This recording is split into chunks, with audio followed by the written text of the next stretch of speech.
Boker Tov à toutes et à tous en cette veille de Shabbat, Parashat Tetzavé, aussi Parashat Zachor, de Sifrei Torah, puisque nous nous approchons de la fête de Purim, Bezrat Hashem, puisque nous sommes aujourd'hui le 10 Adar et que Purim se fête le 14 Adar, sauf à Yerushalayim, où la fête aura lieu le 15 Adar, donc mardi et mercredi prochain.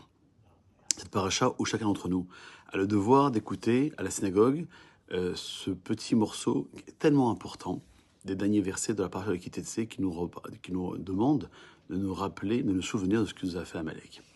Il est question donc de se souvenir d'Amalek, ce peuple qui a été le premier à oser attaquer le Ham Israël après sa sortie d'Égypte. Et pourquoi la Torah, insistant sur le fait qu'Amalek nous a attaqué, Baderer, dit le texte, en chemin. Comment ont-ils réussi à atteindre les bénis Israël qui étaient pourtant protégés par les nuées? Et le Midrash Tanchuma explique qu'Amalek est descendu en Égypte, il s'est rendu aux archives et a récupéré la liste des noms.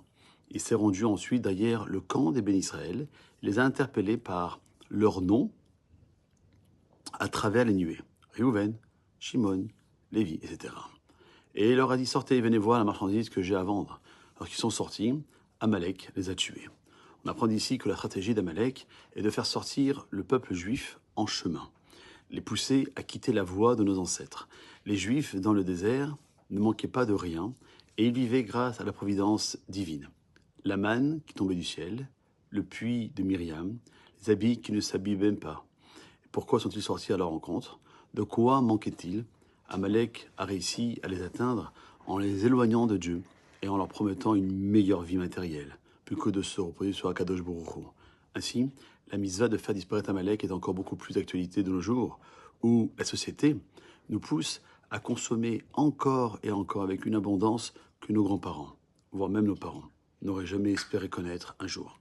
Alors, c'est peut-être là-dessus qu'on devrait faire ce Shabbat, que Akadosh Baruch Hu nous aide à nous recentrer sur les vraies valeurs, à s'appuyer sur Akadosh Baruch Hu, en vivant une vie correcte, tout en ayant la possibilité d'aider nos frères dans le besoin, qu'il soit financier, psychologique, spirituel.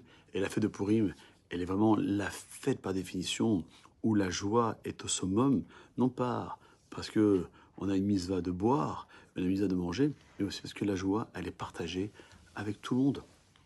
Déjà, dès aujourd'hui, vendredi, ou bien demain soir après Shabbat, ou dimanche, voire lundi avant d'entrer dans Purim, les mitzvahs de Mertet HaShekel, d'aider les kolélim, les yeshivot, tous ceux qui diffusent la Torah. Et puis, lundi soir et mardi, ou bien mardi soir et mercredi à Jérusalem, lecture la Megillah pour réjouir Akadosh Baruch Hu, de nous rappeler, de lui dire merci pour tous les bienfaits qu'il a fait jusqu'à aujourd'hui, à cette époque.